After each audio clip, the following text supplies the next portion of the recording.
ধান উৎপাদনের জন্য খ্যাতি রয়েছে নওগাঁর রানীনগর, আত্রাই, মান্দা, মহাদেবপুর ও সদর উপজেলার। এসব এলাকায় বছরের অনেকটা সময় পানি জমে থাকায় কোথাও একবার কোথাও দুবার ধানের আবাদ হয়। তবে বৈরী আবহাওয়ায় প্রতি বছর ফসল ঘরে তোলা নিয়ে পড়তে হয় বিড়ম্বনায়। বছরের পর বছর এমন হওয়ায় ফসলি জমিতে পুকুর খনন করে মাছ চাষে ঝুঁকছেন চাষিরা। ফলে প্রতি বছরই কমছে আবাদ। জেলা মৎস্য অফিসের তথ্যমতে গত 5 বছরে বেড়েছে 246টি পুকুর। স্থানীয়রা বলছেন আরও বেশি। ধানের মধ্যে খুব একটা লাভ না, মাছের মধ্যে লাভ বেশি। 5 বিঘা মাটিতে যদি পুকুর করে তা আপনার ম্যাক্সিমাম 2 লাখ টাকা থাকবে। আত্রাই উপজেলার বড় কালিকাপুর গ্রামের কৃষক চান মোল্লা বছরে প্রায় 30 বিঘা জমিতে বোরো আবাদ করতেন। তবে এলাকাবাসীর দেখে মাছ চাষে আগ্রহ বাড়ে। সে আগ্রহ থেকে 36 বিঘা জমিতে পুকুর খনন করে মাছ চাষ করছেন, যেখান থেকে খরচ বাদ দিয়ে তার বছরে লাভ অন্তত 15 লাখ টাকা।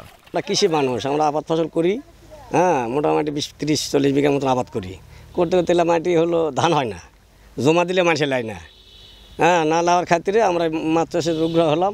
আশপাশ মানুষ বড় বড় পুকুর করছে, ওই দেখে আমরা 5-7 জনে মিলা এই জায়গা জমালি, এই জমালে পুকুর কাটা এখন মাছ চাষ করতেছি। কৃষকরা বলছেন 5 বিঘা জমিতে ধানের আবাদ করে বছরে লাভ 50,000 টাকার মতো। সেখানে মাছ চাষে লাভ অন্তত 2 লাখ টাকা। এই জন্য ধানের আবাদ ছেড়ে বাড়ছে পুকুর খনন। 5 বছর আগেও যেসব জমির ইজারা ছিল বছরে 5 থেকে 6,000 টাকা, সেখানে মাছ চাষের জন্য ইজারা বেড়ে হয়েছে 20 থেকে 25,000 টাকা। আবাদ করে ফসলের সে বিয়া হয় না, এই পুকুর দেওয়াতে মাছ চাষ করাতে 3 গুণ লাভ।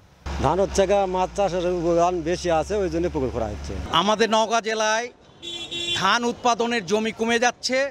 ভবিষ্যতে নওগাঁ ঘাটতি এলাকা হিসেবে পরিচিত হবে। প্রতি বছর বিভিন্ন কারণে 0.69% হারে কমছে আবাদি জমি। তাতে আগামীতে খাদ্য ঘাটতির শঙ্কা তৈরি হচ্ছে। তবে উচ্চ ফলনশীল জাতের ফসলের উৎপাদন বেশি হয় একই জমিতে একাধিক ফসল উৎপাদন হচ্ছে বলছে কৃষি বিভাগ। আমরা সরকারি বিভাগ এই বিষয়গুলো কঠোর নজরদারির মধ্যে রেখেছি। তারপরেও আমরা প্রতি বছরই কিন্তু আমাদের নতুন নতুন জাত এবং উচ্চ ফলনশীল জাত চাষের মাধ্যমে আগামী দিনের খাদ্য নিরাপত্তার জন্য কৃষি সম্প্রসারণ অধিদপ্তর কাজ করে যাচ্ছে। পুকুর খনন থেকে কৃষি জমি রক্ষায় আইনের যথাযথ বাস্তবায়নের দাবি স্থানীয়দের। এখন নওগাঁ।